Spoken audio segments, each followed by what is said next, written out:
Sarah was the first to cross the space between them. Justin barely had time to lower himself before her small arms wrapped around his neck, sudden and unguarded. He froze, breath catching, as if afraid that one wrong movement might break the moment. Across the room, Annabelle stopped short. "She doesn't usually do that," she said quietly. Justin swallowed. Slowly, carefully, he lifted his arms and held her. "Hey, sweetheart," he murmured, his voice rough with something he didn't recognize. Sarah settled against him as though she belonged there. From that moment on, nothing stayed the same. She began to look for him, to wait for him. When he arrived, she abandoned her toys and padded toward him on unsteady legs, calling his name with a small, breathless excitement. She climbed into his lap without asking, pressed her cheek against his chest when she was tired, and reached for his hand in crowded places as though it had always been hers to hold. Justin adjusted without realizing he was doing it. Meetings ended earlier. Trips were declined.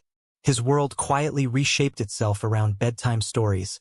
Pancakes cooked just the way she liked them, and a little girl who trusted him completely. And Annabelle watched it happen. As days passed, and days turned into weeks, not with fear, but with calm. One evening, as Annabelle prepared dinner, she heard Sarah's soft whimper from the living room. Justin was there instantly. "What's wrong?"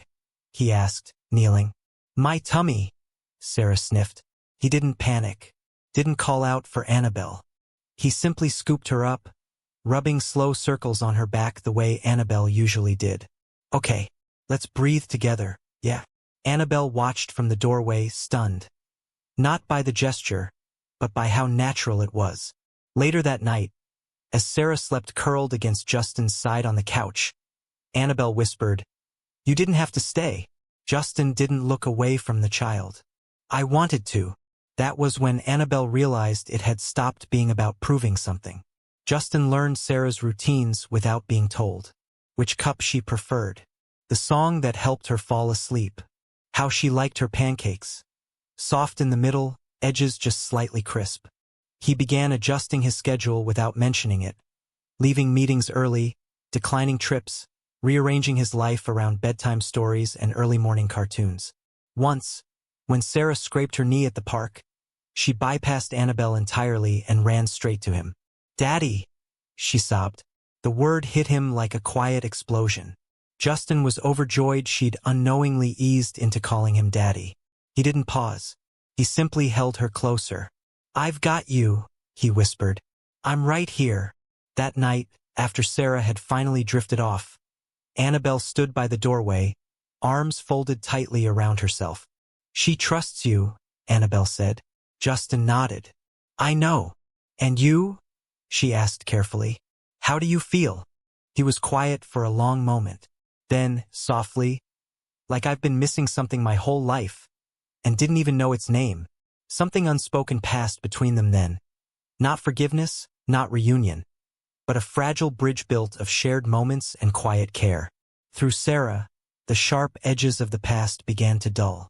And for the first time since everything fell apart, the future no longer felt like something broken beyond repair. Just something waiting to be rebuilt, one small, steady step at a time. Justin didn't bring it up all at once. He waited for a moment that felt neutral, safe. A late afternoon when Sarah was napping, the apartment quiet except for the low hum of the refrigerator and the distant sound of traffic below. Annabelle was sorting through mail at the table when he cleared his throat. "There's something I wanted to run by you," he said. She glanced up, wary but attentive. "Okay. One of our branches just opened operations closer to my place," he began, carefully measured. "They're restructuring the management team. I thought of you." Annabelle's fingers stilled. "You thought of me?" "As a professional," he clarified quickly. "They need a management trainee, someone sharp, grounded, experienced enough to grow into it." She studied his face, searching for the catch. "And this isn't charity?" His jaw tightened, not offended, but earnest. "Never." There was a pause. Then, quietly, she said, "It's closer to you. And closer to Sarah," he added gently. The truth hung between them. "I won't move in with you," Annabelle said after a moment. Not defensive, just firm. Justin nodded without hesitation. I wouldn't ask.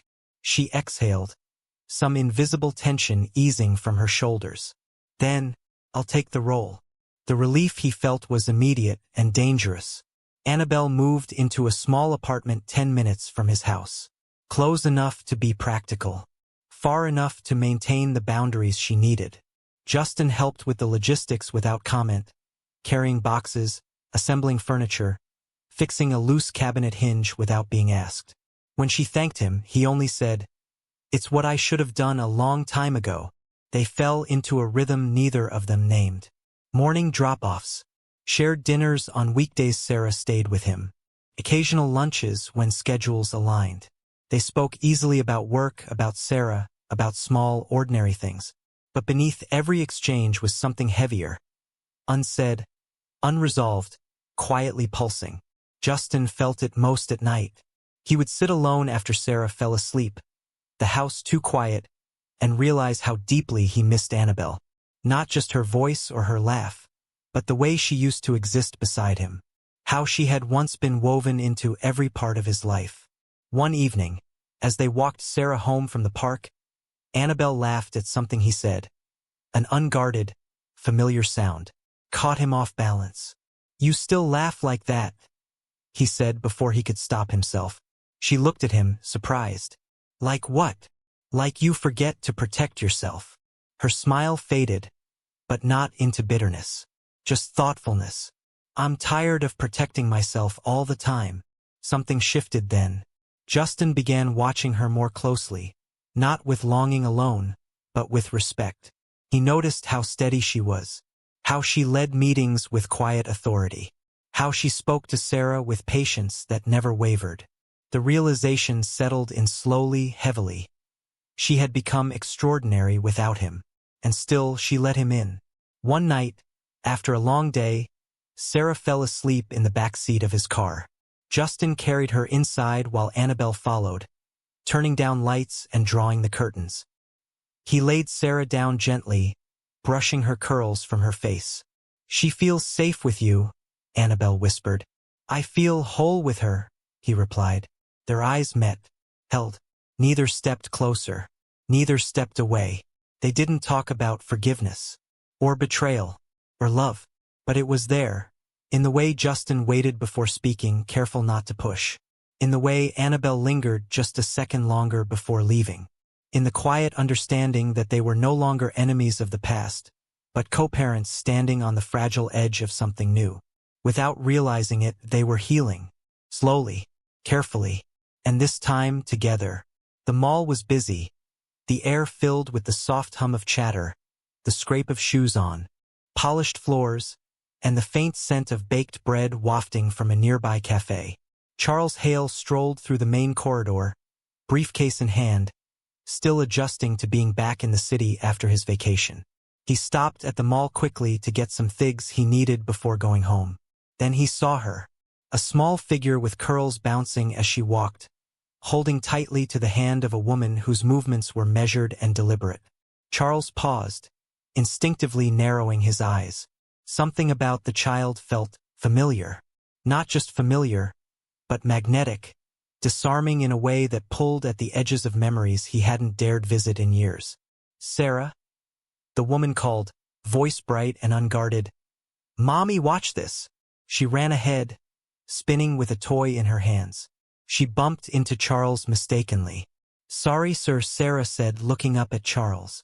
He saw his late wife eyes in hers. Charles's chest tightened. He hadn't expected to feel this. An unexplainable surge of admiration and warmth. He crouched slightly, studying her face, the light in her eyes. She was confident, curious, alive. And then she turned, spotting Annabelle. "Mom!" Sarah shouted, racing into her mother's arms. The single word struck Charles like a hammer. His breath caught, and the briefcase in his hand felt suddenly heavy. Annabelle stiffened, sensing him before she looked up. Her expression hardened, measured. "Charles," she said, voice clipped but calm. He raised his hands in a silent gesture of peace. "Annabelle." Sarah clung to Annabelle's side, looking back at Charles with innocent curiosity. "Who's that, Mommy?" "That's a friend," Annabelle replied carefully, though the tension in her body betrayed her. Charles took a slow, shuddering breath, his eyes never leaving the child. And then it hit him sharp, undeniable. This child, this little girl, this was Sarah.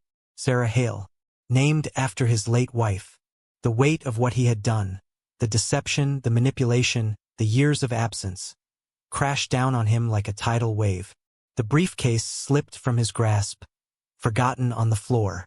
"Annabelle," he said softly, voice trembling. "You named her after her. You named her Sarah?" Annabelle's jaw tightened, her hands instinctively shielding the child. "Yes," she said quietly, "because she deserves to know love, and I wanted her to know where she came from." Charles's face paled, his usual composure gone. The gravity of his interference, the cruelty he had justified in his mind, hit him fully. He had torn a family apart, manipulated decisions, and created years of pain, all in the name of control. And now here she was, alive, whole, beautiful. His heart ached in a way it hadn't in decades. I, Charles faltered, words failing him. He sank into the nearest bench, head in his hands. The remorse was immediate, visceral. Annabelle watched silently, unwilling to soften her stance, unwilling to give him the comfort of relief yet. She had kept her boundaries for years. She wasn't about to give them away now. It wasn't long before Justin arrived. He just finished making payments for the things they bought from the mall. Tension visible in every line of his posture. He had been tracking Charles ever since hearing about his father's return. And now, seeing him with Sarah, with Annabelle, he didn't hesitate. He strode over, voice low, sharp. "Dad," Justin said, stopping a step away from Charles. "We need to talk. Now." Charles looked up, still shaken. But there was no way to evade this. Justin's eyes bore into him, unrelenting. "I want the truth. Everything. No excuses. No lies. Everything you've done to manipulate Annabelle, to interfere with my life, with my family. Now." If you enjoyed this story, don't forget to like, comment, and subscribe. Your thoughts mean a lot to me. And trust me, the next part will be even better. You won't want to miss it. Turn on the notification bell so you're the first to know.